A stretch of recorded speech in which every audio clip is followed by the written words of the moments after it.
Yeah, almost there. Almost. Waiting for this little red bar to finish. So we're live on YouTube. Perfect. Now we're live.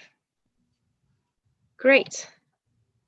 So hello everyone. My name is Mujan Askari. I'm the founder and CEO of Thousand Eyes on Me. Thousand Eyes on Me is a personal development and talent, personal branding and talent development platform for women and gender minorities to become strong, authentic, successful leaders. So that's our mission. We want to close the leadership gap, and we do that with our program, with our webinars that you see today, and with our community that we're building. So our program consists of 6 main pillars. First one is self-leadership. Second one is personal branding and storytelling. Third one is public speaking. Fourth is writing and publishing, which is the webinar for today. And the last one is basically a negotiation. Sorry, the fifth is negotiation and conflict resolution. And the sixth one is digital marketing. So this is our main pillars, and we have our coaches on our academy. Our academy is live. You can go and visit. You can see our experts. You can book a coaching with them. You can actually benefit from a 15 to 20-minute free coaching with our experts. So don't hesitate to go there. You can also check out our membership programs. You can anytime you want resume it or change the memberships. So it's totally up to you. And I'm not going to go further on discussing and on explaining about that, but I'm going to talk to you about today's webinar. So today's webinar is called How to Write Like a Badass. And you're going to see why. Because we have with us Stewart Rogers, who is, first of all, one of the most inspiring people I know. And he's a really good friend and one of my mentors.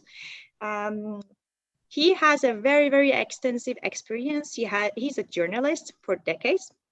He is the editor-in-chief at Data Economy, editor-in-chief at Badass Times, managing editor at Grid Daily, and former analyst at large at VentureBeat. And he is a very also confirmed and amazing public speaker. So you can, see him basically speaking at most of the well-known conferences around the world. He's a digital nomad also, so that's one of the things that it's very special about him. And in this webinar, he's going to teach you how to write like a badass, whether that's for an article, script, social media, sales letters, or creative writing. So here you go. To you, Stuart. Thank you so much, Mujan. It's awesome to be here and great to see so many people are joining us. Hi, everybody. It's good to see you. Yeah, writing like a badass. Well, it's kind of funny. I actually wasn't always into writing. And when it came to my English language and English literature studies at school, I kind of scraped by on the English language and I really flunked on the English literature. In fact, I left school at, well, as soon as I possibly could. I think I was 16 years old. And I went straight into the business world. I ended up running 5 software companies in a row. I was an IT director for a while. I got involved in sales, in marketing, anything that was kind of dynamic. I didn't really like operations or accounts or any of that sort of thing. So, I've been hugely involved in and gaining all of my knowledge in the tech industry, in marketing, all of those kinds of things. So then one day I wrote an article about it, and then I wrote another article about it, and then another one.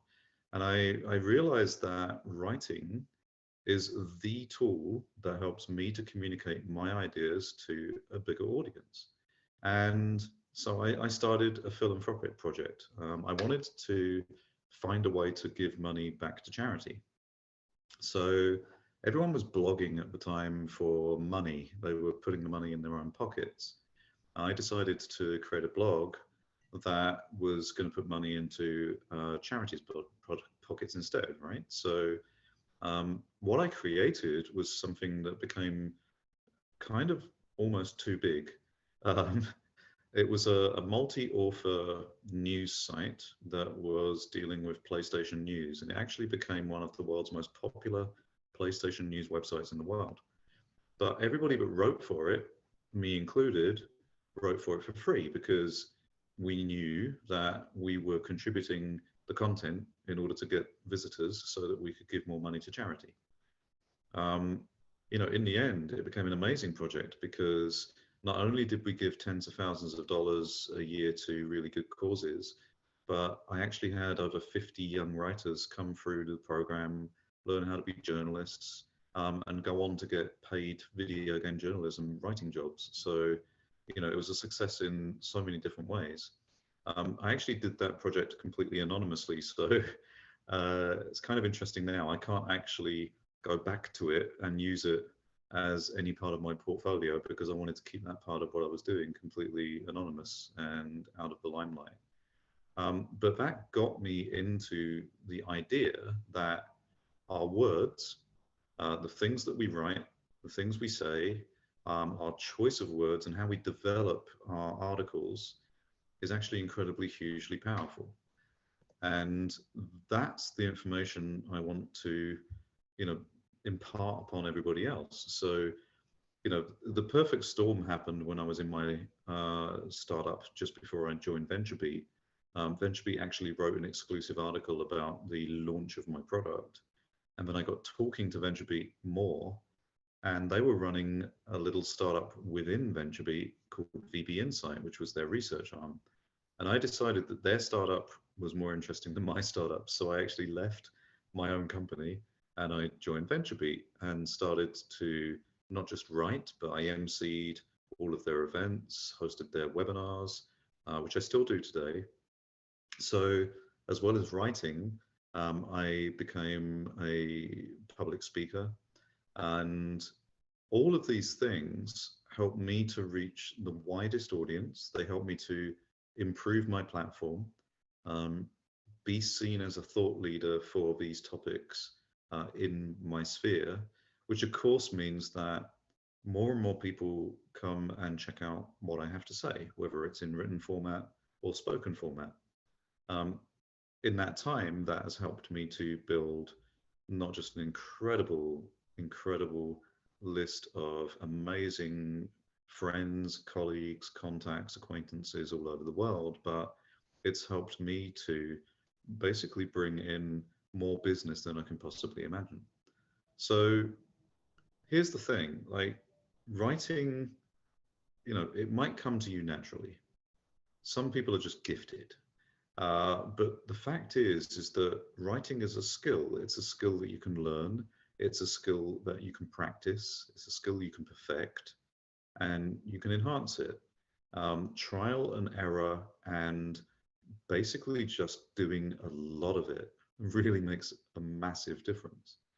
So, you know, when we come to the, you know, process of writing, here's the thing, like, it doesn't matter to me whether you're naturally the kind of person who writes using a pen on a piece of paper, or if you're like me, since I've been typing since I was about 6 years old, I'm as digital as they get. You know, I have to sit there with a keyboard or my phone. I don't even type on my phone anymore. I swipe using the Android keyboard. But the fact is like, writing is about just having the tools that you are most comfortable with and the knowledge that you acquire, and practice and then practice and then practice some more. But here's the thing, every good piece of writing, as opposed to just every piece of writing, has a few different things in common. And what I want to go through with you today on today's webinar is some of the things that you need to think about. I'm not going to, in a like less than 1 hour webinar, be able to get into everything that you need to think about when it comes to good writing. But what I can do is I can detail out 1 or 2 really important things for you. Make sure that you're thinking about those elements and applying them to the next thing that you write. And also outline for you what the other things that you need to think about are. And then, of course, if you want to get into that, one of the things that Mujan and I will be doing is we'll be creating a course that you can get into, and you'll be able to get all of the knowledge on all of the different elements so that you can take those elements and put them into practice with your writing. And like Mujan said, it doesn't matter if you are writing creatively, like if you're a budding author of some amazing fiction, if you see yourself as the next J.K. Rowling and being a super billionaire, or if you're writing, a great email so that you can get that customer absolutely hooked on what it is that you're selling, your product or your service. Doesn't matter if you're doing social media posts and you just want to make the best use of the particular medium, because every single social media has its strengths and weaknesses. Um, doesn't matter if you're doing standard marketing communications, or if you're writing copy for a website, or if you're writing a script for a movie or a script for a YouTube video. Like whatever you're doing, these elements remain pretty much the same. And so I want to be able to have the opportunity to show you what those things might look like and help you to put those in practice. Um, and if you think about like the impact of writing, like writing itself is so incredibly impactful. Think about the history of everything that we've gone through together as a human race. It has been the writing that has been able to tell us stories from the past, that has been able to describe civilizations that don't exist anymore, that has been able to inspire us and make us move in new directions, whether it's fiction or non-fiction. If you talk to anybody that and one of the questions you'll ask them at some point, I'm sure, is what book should I read in order to do better at this? Or what book should I read in order to inspire me to get here? Writing is massively key to everything that we do. And one of the reasons for that is because writing is not an on-rails experience. Writing is not like a movie. It's not where the director and the producer have decided, this is what I want you to see, this is the path I want to take you down. One of the beautiful things about writing is that you can put your words together in a particular way that people can read between the lines and then have their own emotions and imagination get involved in that story. And that's true of either creative writing or writing for your business. So it's super important that we learn these skills now, and then we practice them going forward. So let me talk to you about like the first thing that you need to think about when it comes to your writing. And we'll do an entire course topic on this, which will be available, of course, on Thousands Eyes on Me. But when we think of the first thing, I really want to get into like two absolutely amazing topics within one. The first one is that word, topic. How do you choose your topic? How do you make sure that what you are going to write about is important, exciting, engaging, actually gets people to feel some kind of emotion? And then the second part of that is, how do you build a habit that ensures that you are going to practice this on a regular basis so that you become better and better and better?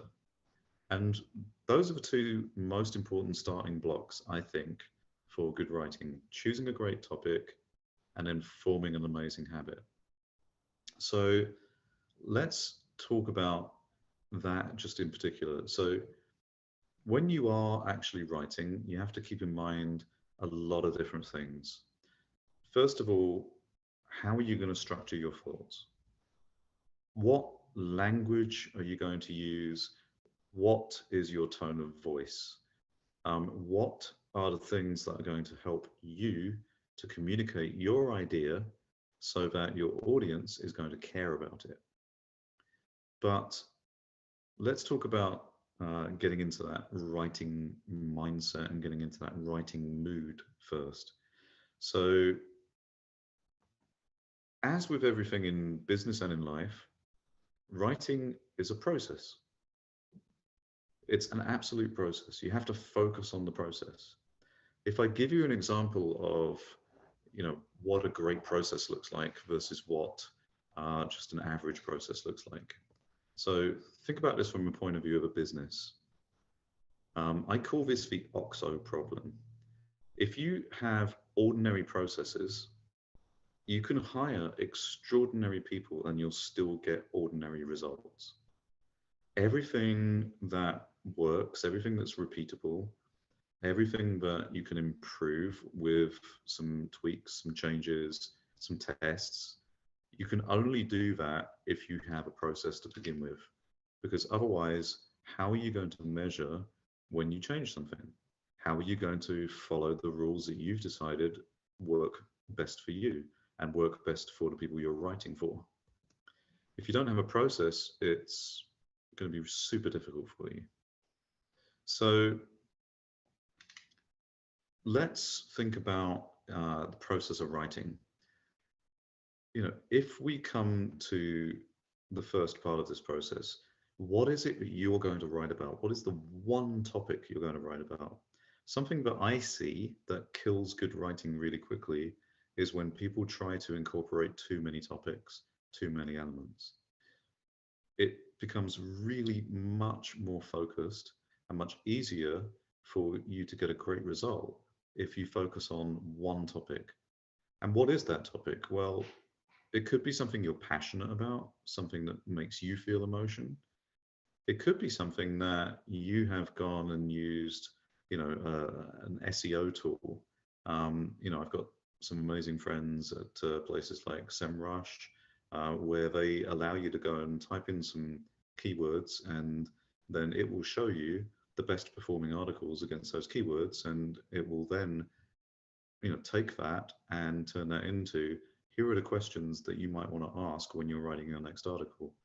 And that's fantastic. It gives you a really clear topic to write about.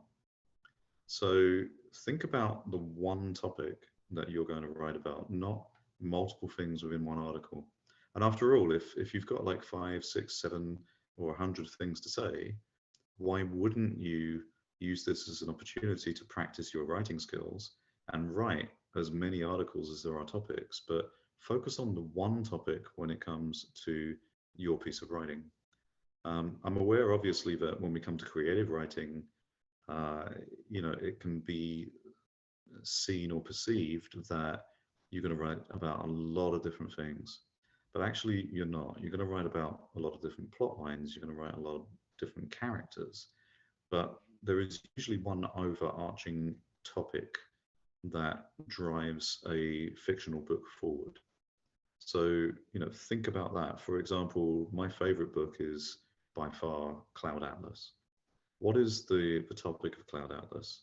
I'm pretty sure this doesn't qualify as me spoiling the book for you, but the one topic of Cloud Atlas is that while every now and then an inspiring individual makes a positive difference to the world, the reality is that in every age of humankind, we repeat the same cycles and we end up exactly where we are. And you know, they tell that story, the author tells that story, David Mitchell. He tells that story so incredibly well by telling 6 different people's stories across different times from I believe the 1700s through to the future, something like 2340s, and repeats that topic again and again and again. Now that really drives home what Cloud Atlas is all about, despite the fact that within that book there are multiple plots, multiple characters. You see the development of the characters as you go through it. You see how the plot twists and changes, but at the end of each section, ultimately it comes back to the topic, which is that humans can't help themselves.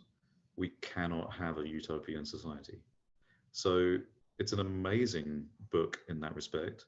And one of the reasons it's a huge bestseller is because of that one topic, despite the fact that Mitchell takes you on a journey through that. So think about that, first of all. That's one of the most important things. Then it comes to making sure that you have the right environment and the right process and that you're building a great writing habit. So when it comes to actually starting your piece, sometimes we get into this thing called writer's block that people love to talk about. Writer's block is obviously a thing that everybody loves to speak about at some point. And, you know, I'll have to be honest with you, writer's block is kind of a misnomer. There almost isn't such a thing. I believe that writer's block is very similar to willpower. I don't believe in willpower either.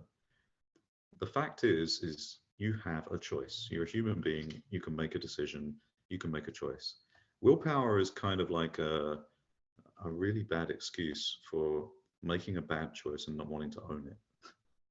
So, you know, it's okay. Like, ultimately, there's no good choices or bad choices in the world. There are just choices.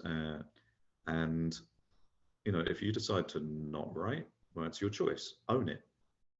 Don't blame it on willpower that you can't write. Just own the fact that you don't want to write that day. It's your choice. It's okay. But, you know, there is something you can do. There's a little thing that you can do to just basically get over this idea of the fact that there's an obstacle in your way. And that's to find another obstacle. Like, if you find it hard to get started with writing, shift your focus to another obstacle. You know, if you're a morning person, but you're basically finding that, you know, you're starting to write towards the evening, shift it, adapt your schedule, like change things around, see if moving to the morning is going to make it better for you. If there's another excuse, like shift it the other way. Find another obstacle to focus on, make changes to your schedule, and find the right time, the right place, the right environment for you to write. I, you know, actually write so much better when I have my headphones on and I'm listening to music and I'm in a coffee shop somewhere. Now, that's not possible at the moment thanks to this thing that we have going on. Don't know if you've heard about it. We have a global pandemic. But thankfully here in Berlin, I'm still able to use my favorite co-working space, which is Factory Berlin. And although there aren't many people there, you know, there's still people moving around and it's a different environment to, you know, sitting in the same four walls. And that inspires me to be able to focus on writing. So with the music and change of environment and the fact that there are some human beings around, I'm able to get into a place where I can actually write super effectively. The last thing you want to do is sit in front of a blank screen or be staring at a blank page and thinking, I can't do this. Instead, shift your focus to a different obstacle, deal with that, and then try a different time, try a different place, try a different environment, try a different mindset. Once you get into that habit, you'll find actually that writing becomes super easy for you. So thinking about that, now when you have that space that works well for you and you've made sure that you are ready to write, first things first, if you need to research for a piece that you are writing, that might be a different time, different space, different environment, different setup. Respect that part of the process. And everything that you research for your piece, make sure you have it written down somewhere. I'm a digital person. I have my notes all in Google Keep because I just find it a really easy, simple note-taking solution. It doesn't matter to me if you want to put it on sticky notes or in a notebook or on the back of a napkin, but make sure when you're doing your research, you're doing it in the right environment for research and you're making all those notes, because trust me, you won't remember it all unless you've got an eidetic memory. Then, you know, when it comes to the planning of this, when are you going to write that piece based on the research? Is that going to be straight after the research, or are you better doing it the next day? This is something you have to think about. You have to find within yourself so that you're forming the right habits. Maybe for you, it's better to do the research, then sleep on it, then wake up and then start your story. But for me, I do the research and then immediately get into the writing. That's okay, it's fine. So think about that in terms of the process. If you get that right, if you put those things in place, and then if you repeat those, and by the way, if you've written that process down so that you're really putting it into your memory that that's exactly what you're supposed to do in order to create the best environment for you, then repeat that process, stay true to that process, keep on doing it. That's how to create a great habit. And when it comes to habit building, um, as with a lot of things in life, I do have to tell you there's a little bit of fake news when it comes to habit building. I know that people like to say that it takes on average 21 days to form a habit. Um, I'm here to tell you that unfortunately that's not true. In fact, I've seen the gold standard research on this topic. They have studied this just like they have studied everything else. And on average, it takes people 66 days of repetitive daily action in order to create a habit. So it's much longer than people thought. And of course, you could be an outlier. I mean, sure, you might be on this end of the scale and you might be able to create habits really quickly, but equally be aware that you might actually be one of the outliers on the other side. And instead of 66 days of daily practice, it could take you 3 times longer than that. So don't be disheartened. Make sure you understand what your process is. Make sure you understand your best writing environment, your best times are right, and make sure you then practice that on a daily basis. And remember to stick to the one topic rule. That's super, super important. Um, when you have your topics, one of the things that is going to worry you is, has somebody written about this before? And of course, it's 2021. Everyone has either written about or recorded the video on pretty much every topic that is possibly available. So you're going to need to learn how to give it a twist. And this is one of the things that you can do to make sure your writing is badass. If you want to twist something, it's enough to use a technique that we call confluence. It's when you put together a set of ideas that hasn't been put together before. So let's say, for example, that you are writing about, I don't know, politics. You've got to find a way to add some references that are not typical for a political subject. Find a way to draw a parallel with what might seem something that is tangential. And the way to do that is to find 2 or more possibly unrelated occurrences or persons or stories that might have interdependencies and commonalities. So, for example, when I was working for and writing for VentureBeat, I actually still work with VentureBeat. I just host all their events and their webinars and work on their business side. But when I had my editorial at VentureBeat, as well as being one of their analysts and running the research arm, I actually was one of their staff writers. So my job at VentureBeat covering tech was to cover marketing technology, which included things like mobile and data. And I wanted to write a story that was a little bit different about mobile data. So I spent a couple of months talking to some companies and researching all the information, and wrote a story about how mobile data was being used to eradicate malaria in South Gambia. You would not normally associate things like mobile GPS and mobile survey data with helping to cure one of the world's biggest medical problems. And that article, because of that sort of sense of wonder and wow, and how is this possible? That article actually got 1,200 social shares in the first 12 hours of it being published. You can imagine how many people read it. I mean, VentureBeat has millions of readers a month. 1,200 social shares on top of that readership. It was absolutely one of the most outstanding, articles I've ever written. So think about Confluence. How can you, take something, take your topic, take your idea, your angle, and then apply that to something that is seemingly completely different to that, but yet bring the 2 together. You can use mass culture, pop culture, classic literature, advertising that has become part of, human nature. You can basically do some Google searching. You can use some SEO tools. You can talk to people, talk to colleagues, friends. Like, find a way to use Confluence to bring two seemingly differing ideas together, and you'll actually create something that potentially nobody has ever created before. So,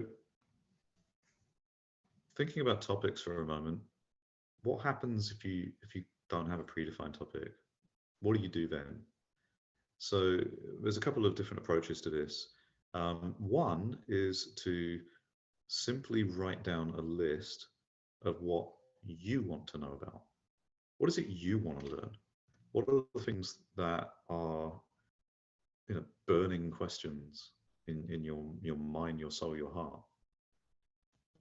And think about that. Like, if you're passionate about a question, that equals enthusiasm. If you are enthusiastic about it, that should get you to actually sit down and write about that topic.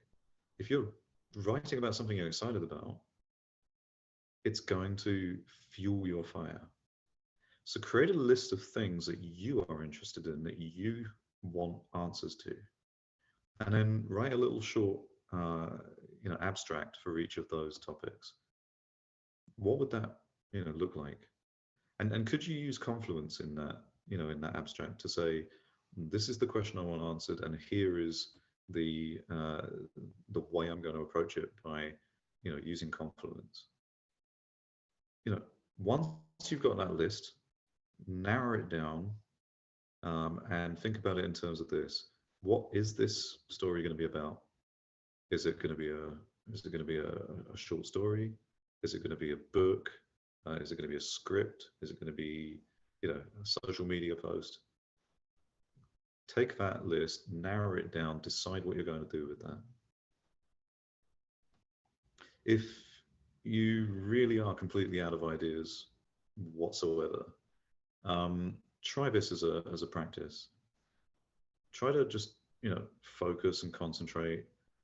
And as you're walking around the streets of your city, or your town or your village, as you're watching, various different Zoom calls and YouTube videos and TV shows and films, as you maybe do video calls with your friends, write down all the things that happen to you on the day. Doesn't even matter if it's not something that happened to you. What about if it's something you overheard? What about if it's something that you saw? Maybe somebody caught your attention. We all do a little bit of people watching, right? But something sparked your interest. Write that down, and then use that as a sort of pattern. Look for the patterns in that, and see if you can create an idea from that pattern. So, for example, if you think about maybe the pandemic as we have it, obviously we're all interacting right now across Zoom. We are, talking about the subject of writing on a two-dimensional screen. And throughout today, we may have had other video calls with friends. We may have got bored and watched some YouTube videos, maybe just to entertain ourselves, or maybe to, educate ourselves. So, we might write down all of those things that happened to us in that day, and we're looking at the pattern there, and we're thinking, okay, well, all of these things, in between those things, I did not feel myself, because I'm an extrovert. I need to have that connection with people. When I was, ingesting information from my friends, or just having conversations, or learning, or being entertained, it made me feel good. So now, why don't I go and research how that is affecting the way I feel as an extrovert, and also why that's the case, and then, why it might be different for other people, or why, using Confluence as an example, why, 2D interaction with screens for extroverts you know, is the same as popping a happiness pill. You know, and then write an article about that. Think about that in terms of a topic. So that then gets you into going and researching all sorts of things about neurotransmitters and proteins and chemistry, and that could make a really interesting article for somebody. So the last point when it comes to choosing a topic and when it comes to building a habit is I want you to encourage to basically do one thing that a lot of people avoid, which is to act on completely ridiculous ideas. It doesn't matter if you're being employed to write really droll technical text for a company. Maybe that's your job, but one of the things that I like to look back on is if you've heard of the band Aerosmith, they used to have a different process for coming up with their songs, and one of the things they said was that they practice this dare to suck exercise. And what they do is they just present to each other all of the craziest ideas that they could possibly have. And to be honest, 90% of them were completely useless. But that, like, 1 out of 10 is the one that sparked the creative process. And, a lot of their songs, their best songs, actually came from the Dare to Suck practice. For example, nobody had ever sung about love in an elevator before Aerosmith came along. And they went ahead and made that happen. And as a result, they had a huge, huge hit. So just, act on crazy ideas and dare to suck. Like, I actually have this little folder of just crazy, ridiculous ideas, and I just throw them all into notes and put them in this folder, and then I'll go back and look at them because I don't want to necessarily act on them right now. And I'll go through, and of course, most of them absolutely suck, and they're completely useless. But some of them turn into gold and turn into great ideas and turn into great articles. So first of all, like, be enthusiastic about your writing. Make sure that you organize your writing process, build that discipline, build that habit, choose an idea and an angle that is going to, get you into an article or a script or a post or whatever it might be that is going to be a little bit different to what is out there right now by using Confluence. And, if you can choose that topic, use Confluence to make it unique and build a great writing habit and make sure that you actually stay true to that process, but keep your enthusiasm high. Those are the building blocks of really great badass writing. So that's the first step. We'll do an entire full course on that, but I want to take you some of what the next step in badass writing is. And fact is it's building plot lines. So once you've identified your idea, you've defined it, you're turning it into a great written piece, you have to think about, the difference between story and a plot. So you can't just simply just get into writing and complete your piece in one sitting unless you're super, super practiced. It's really easy to get sidetracked when you're writing as well. So first of all, if you're going to convince yourself to actually put this all together in the right order, you need to do that, because if you don't convince yourself, you're not going to convince your readers either. So when we think about the plot line, first thing is to make sure you choose the environment for your story. And, if we think about classic examples, I already mentioned J.K. Rowling earlier on. Harry Potter is quite something. You have got a magical world with wizards that live among humans, and yet they have their own subworld with systems that separate them from the human world, whether it comes to the economy, their education, politics, etc., etc. Every now and then, there's a wizard or wizards that go towards the dark side, want to topple over the existing system and change it. That is the building block of the story. Harry Potter is great from that respect.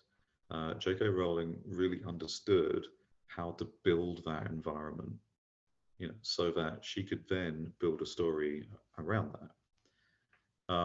So, think about that. And it doesn't matter whether you're doing, B2B writing for, doing business to business emails, whether you're writing freelance, whether you're a blogger, whether you're writing scripts or whatever.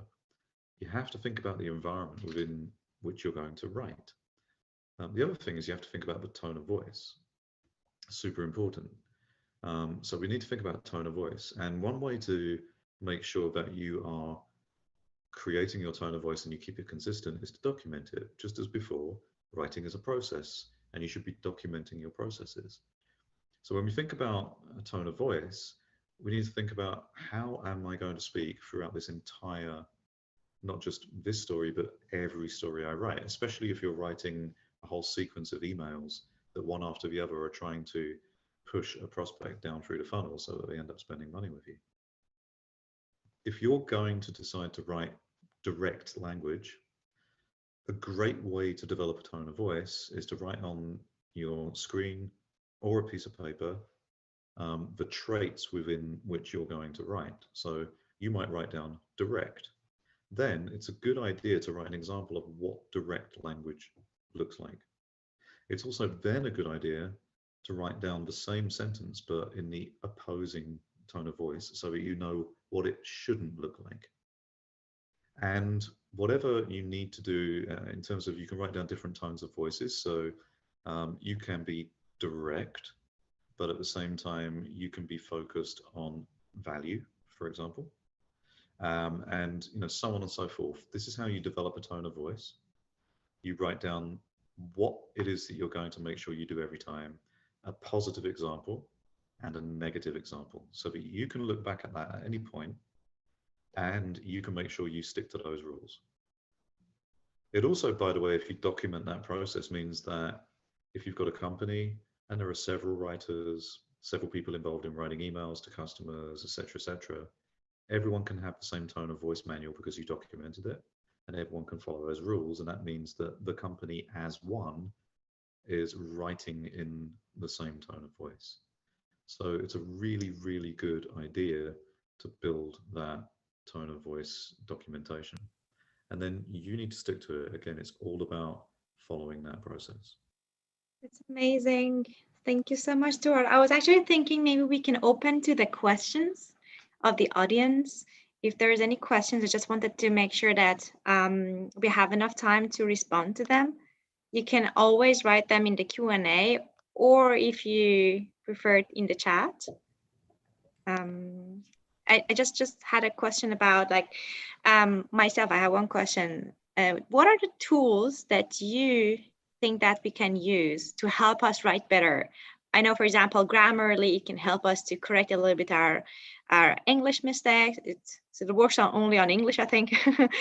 I know you told me once to use Otter AI, which is basically the AI platform that transfers basically turns the voice into scripts, so you can then turn them into an article. Well, what are a few tools, digital tools, or any tools that you use that are useful?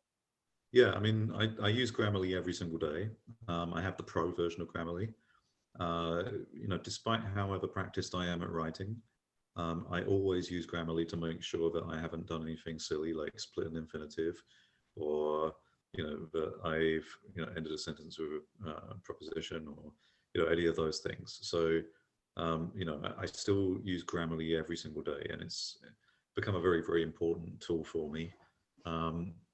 So you mentioned Otter AI. Otter is really interesting because sometimes when we're doing our research for articles, we want to get quotes from people in terms of answers to our questions about a particular story.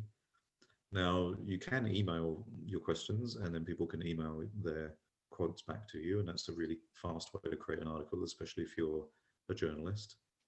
But sometimes you just have to have an in-person interview with somebody. And one of the nice things about Otter.ai is it is, for me, by far the best transcriber. So you can upload your video or your audio directly into Otter, either on the website or on the app. It will process it, and then you will get basically almost completely perfect text back. It turns voice into text, turns the voices from the video into text. It identifies different voices, so it will actually break it up for you and say, you know, voice one, this is what they said. Voice two, this is what they replied. So that can really help you in your writing, especially if you're a journalist or if you're doing interviews or any of that sort of thing where you then have to summarize them afterwards.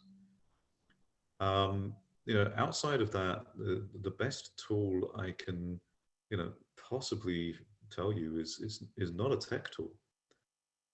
It's exactly what I've been talking about in terms of the first sort of element of really good badass writing, which is have your process and document your process and then repeat it like every day, because that's where a lot of people fall down. You can't just open up the laptop at a random time of day and expect to sit there and write. Maybe it's not the right time of day for you. Maybe your head's not in the right place. Maybe you didn't do your research for that article first. Have your process and make sure you follow your process and do it repeatedly every single day so that you form an absolute badass writing habit. Yeah, amazing. We have a question asking, do you make the difference between okay, how do you make the difference between professional writing and other type of writing? Yeah, that's an interesting one. So, actually, I don't think there's a huge amount of difference at all. Think about the last emails, with like newsletters, that kind of thing that you received. Which are the ones that resonated the most with you? Are they the ones where it's basically, hello everybody, here's our newsletter again, here's some stories that we wrote for you, and then it's a bunch of stories?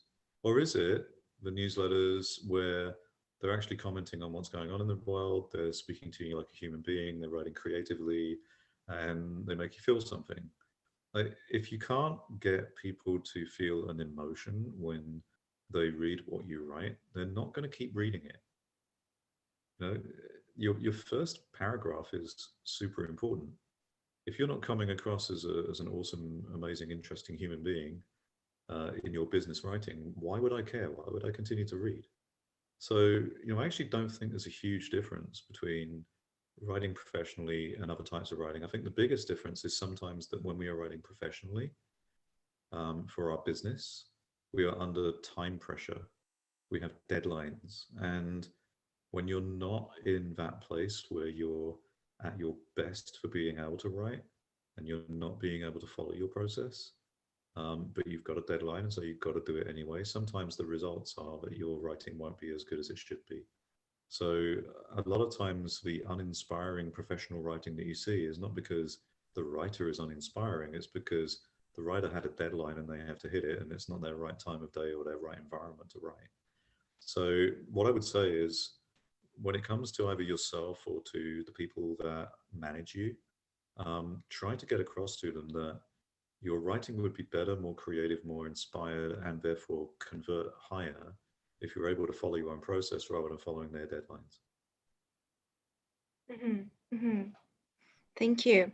The next question is, when you mention tone of voice, do you think it should be adjusted to the audience, the topic, the channel, or should we need to stick on our own tone of voice? Tone of voice is really interesting. So theoretically, you should be able to decide on a tone of voice that works across all communications for all reasons. And I believe that is completely possible. Whenever I've done tone of voice exercises in any of my software companies or any companies I've advised or consulted for, we've been able to create a single tone of voice documentation that says exactly how everything should be written. That tone of voice is different to what you write for different audiences. So for example, if you're selling a software package, you will write differently to a chief financial officer because you'll write about bottom line benefits, increased profits, reduced costs, that kind of thing. To if you write to an IT director, you're going to write about, this is going to solve your niche problem, save you time, it's going to fix that thing you haven't been able to fix for a year. Doesn't mean that the tone of voice changes. It just means that you are targeting the right story to the right person. but it's still the same tone of voice in terms of the way that you write to them both. Mhm, mhm.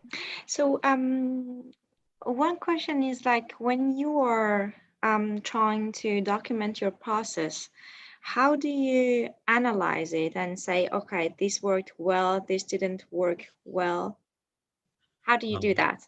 yeah, exactly the same as for a website, exactly the same as for a sales script where you're phoning people up, exactly the same as for when you want to go on a date with somebody. Um, you change one thing and you measure the results, and then you keep it or you leave it. I'll give you an example from back when I used to be a salesperson. When I first got into sales, I was given a telephone, a copy of the Yellow Pages, which is an old version of Google, and uh, a script. And I was told to phone up every single company in my area and read the script out to them.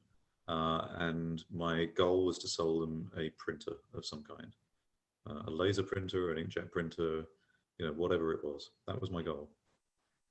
In the script, it said, hello, can I check, are you the person most responsible for buying the printers in your company? And I was finding that that opening wasn't actually working so well.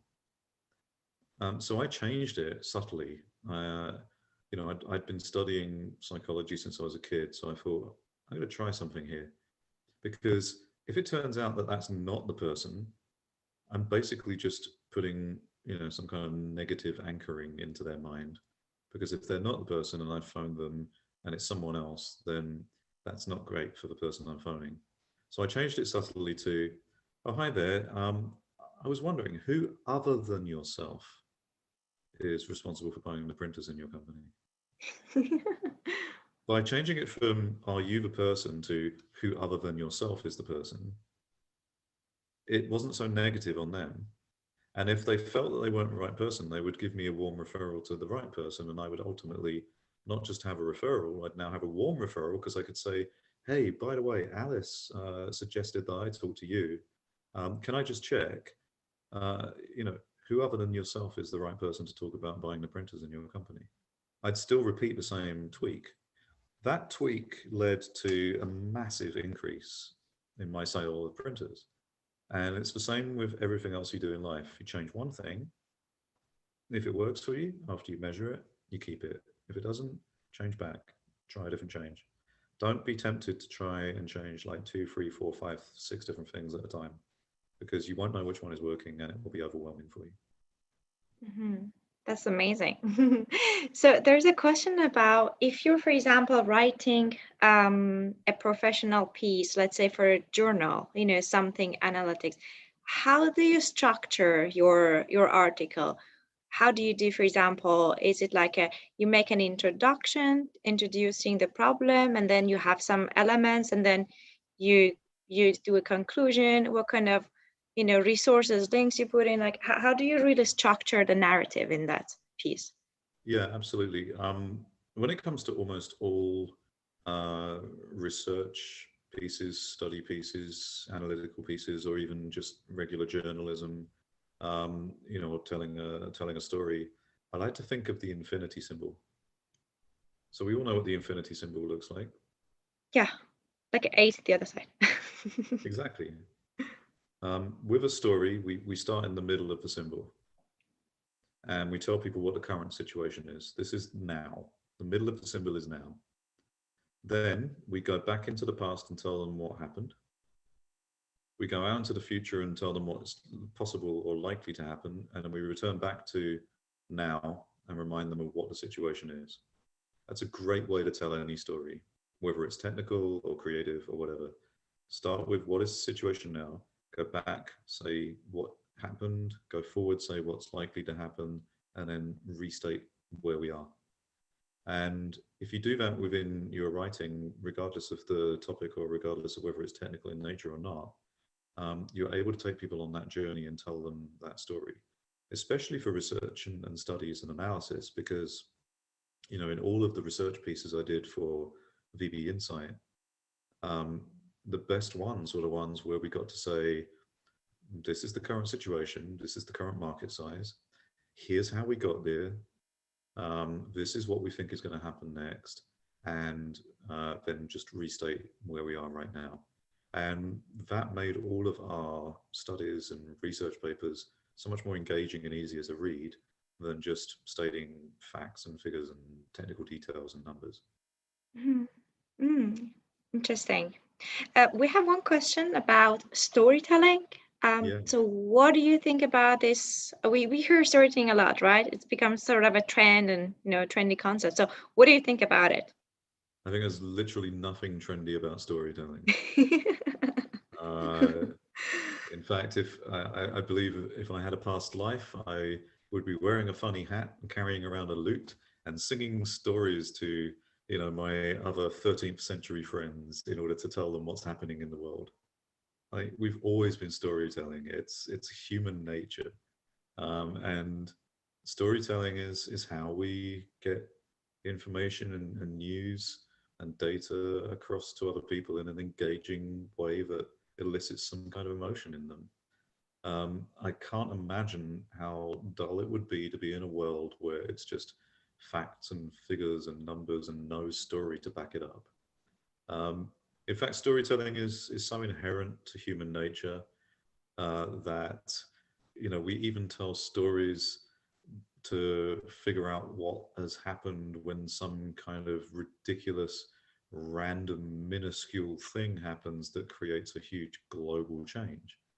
Like, for example, I know that I could use the Wall Street crash as an example, but I don't know, let's go for COVID-19. Do we really know where the source was? Maybe somebody ate a bat.